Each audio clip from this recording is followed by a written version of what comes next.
Frères et sœurs bien-aimés, que la paix et la grâce de notre Seigneur et Sauveur Jésus-Christ soient avec vous. Aujourd'hui, je vais partager avec vous un autre message biblique basé sur le texte suivant. Matthieu chapitre 25, versets 1 à 13. Sujet, rencontre avec le marié. Thème, les exigences de cette réunion. Titre, une réunion planifiée. Introduction. Bien-aimés dans le Seigneur, parmi les nombreuses paraboles enseignées par le Seigneur Jésus dans les évangiles synoptiques, la parabole des 10 vierges occupe une place particulière. Les évangiles de Matthieu, Marc et Luc rapportent plusieurs paraboles du royaume, tandis que l'évangile de Jean adopte une approche différente et n'en présente aucune sous cette forme. L'évangile selon Matthieu contient à lui seul environ 19 paraboles. Parmi elles se trouve cette grande parabole des 10 vierges, qui nous parle d'un événement solennel et glorieux, la rencontre avec l'époux. Une parabole est un récit imagé utilisé pour transmettre une profonde vérité spirituelle. Dans cette parabole, l'époux représente Jésus-Christ, et les vierges représentent ceux qui attendent son retour. Cette rencontre n'est pas improvisée. Elle a été planifiée par Dieu depuis longtemps. Cependant, pour participer à cette rencontre, certaines conditions sont indispensables. La question qui se pose aujourd'hui est donc la suivante: sommes-nous vraiment prêts à aller à la rencontre de l'époux? Aller à la rencontre de l'époux. Premièrement, il faut préparer sa lampe. Dans Matthieu chapitre 25, verset 7, il est écrit: « Alors toutes ces vierges se réveillèrent, et préparèrent leurs lampes. » La lampe symbolise notre vie spirituelle, notre témoignage, notre marche avec Dieu. La lampe représente la parole de Dieu dans notre vie. Le psalmiste déclare: « Ta parole est une lampe à mes pieds et une lumière sur mon sentier. » Psaume 119, verset 105. Préparer sa lampe signifie donc vivre selon les directives de la parole de Dieu. Une personne qui néglige la Bible marche dans les ténèbres spirituelles. Beaucoup veulent rencontrer Christ, mais refusent d'obéir à sa parole. Préparer sa lampe signifie méditer la parole de Dieu, mettre en pratique les enseignements du Seigneur, rejeter le péché, marcher dans la sanctification, rester fidèle malgré les difficultés. Une lampe non préparée ne peut pas éclairer correctement. La lampe représente aussi notre témoignage devant les hommes. Le Seigneur Jésus a déclaré dans Matthieu chapitre 5, versets 14 à 16, « Vous êtes la lumière du monde. Que votre lumière brille ainsi devant les hommes, afin qu'ils voient vos bonnes œuvres et glorifient votre Père qui est dans les cieux. » Le chrétien n'est pas seulement appelé à parler de Jésus, mais aussi à refléter Jésus par sa conduite. Notre monde est rempli de confusion, de corruption et de violence. Dieu cherche des hommes et des femmes dont la vie éclaire les autres. Une lampe préparée est une vie remplie d'amour, de pardon, d'humilité, de vérité, de sainteté. Quand notre lumière brille, les hommes glorifient Dieu.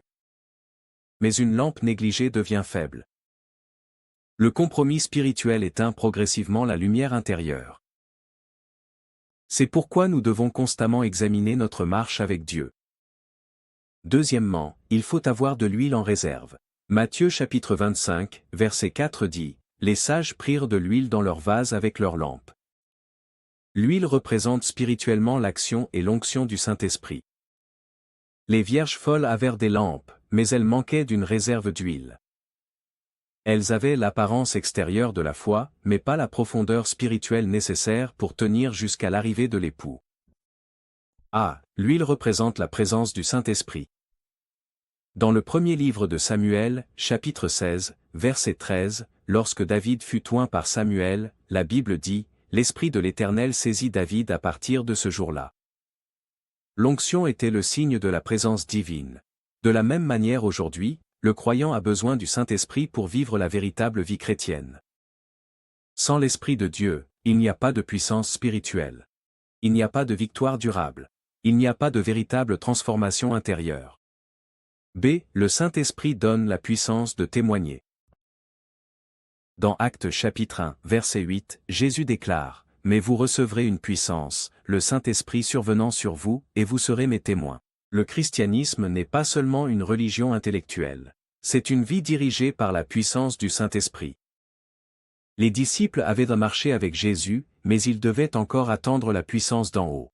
Même aujourd'hui, beaucoup connaissent la doctrine biblique, mais ne vivent pas sous la direction du Saint-Esprit. Le Saint-Esprit dirige les enfants de Dieu. Romains chapitre 8, verset 14 dit, « Car tous ceux qui sont conduits par l'Esprit de Dieu sont fils de Dieu. » Le véritable enfant de Dieu apprend à écouter la voix du Saint-Esprit. Le Saint-Esprit convainc de péché, conduit dans la vérité, avertit du danger, fortifie dans l'épreuve, console dans la souffrance. Romains chapitre 8, verset 16 ajoute, « L'Esprit lui-même rend témoignage à notre esprit que nous sommes enfants de Dieu. » Quelle grâce merveilleuse! Il faut être continuellement rempli du Saint-Esprit.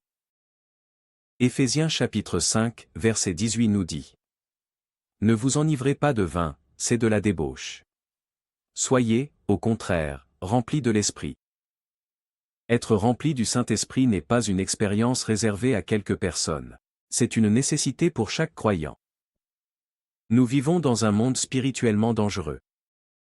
Sans réserve d'huile, beaucoup abandonnent la foi lorsqu'ils rencontrent des épreuves, des persécutions, des tentations, des déceptions. Les vierges sages avaient prévu une réserve suffisante. La vie chrétienne exige une communion quotidienne avec Dieu. Troisièmement, le danger d'une vie spirituelle superficielle. Les vierges folles avaient aussi des lampes. Extérieurement, elles ressemblaient aux sages, mais elles n'étaient pas prêtes. Cela nous enseigne qu'il est possible d'aller à l'église, de connaître la Bible, de participer à des activités chrétiennes, et pourtant d'être spirituellement vide. Aujourd'hui, certains refusent même l'action surnaturelle du Saint-Esprit, révélation, rêve, vision, don spirituel. Pourtant, Jésus lui-même et les apôtres ont expérimenté ces manifestations spirituelles durant leur ministère. Dieu ne veut pas seulement une religion extérieure, mais il veut aussi une relation vivante avec lui. Quatrièmement, l'arrivée de l'époux sera soudaine. La Bible dit, au milieu de la nuit, on cria, « Voici l'époux, allez à sa rencontre. » Le retour du Seigneur Jésus sera soudain. Personne ne connaît le jour ni l'heure. De plus, chacun peut aussi être appelé à rencontrer Dieu par la mort à tout moment. C'est pourquoi il ne faut pas remettre le salut à demain. Aujourd'hui est un jour favorable. Aujourd'hui est le jour du salut. Conclusion.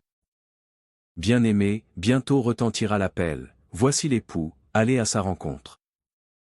Cette rencontre est certaine. La seule question est, sommes-nous prêts? Préparer sa lampe signifie vivre selon la parole de Dieu. Avoir de l'huile en réserve signifie vivre sous la direction et la puissance du Saint-Esprit. Le Seigneur nous appelle aujourd'hui à examiner notre vie, à renouveler notre consécration, à abandonner le péché, à rechercher la plénitude du Saint-Esprit, à vivre dans la vigilance, car lorsque l'époux viendra, il sera trop tard pour se préparer. Que chacun puisse répondre sincèrement devant Dieu, ma lampe est-elle prête? Ai-je de l'huile en réserve?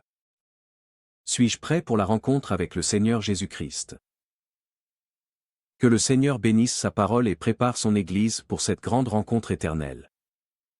Et maintenant, que le Dieu de paix, qui a ramené d'entre les morts notre Seigneur Jésus, le grand berger des brebis, par le sang de l'alliance éternelle, vous rende capable de toute bonne œuvre pour accomplir sa volonté, en faisant en vous ce qui lui est agréable, par Jésus-Christ, à qui soit la gloire au siècle des siècles. Amen.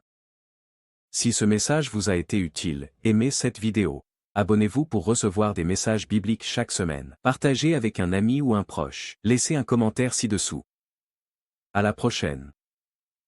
Que le Seigneur vous bénisse abondamment.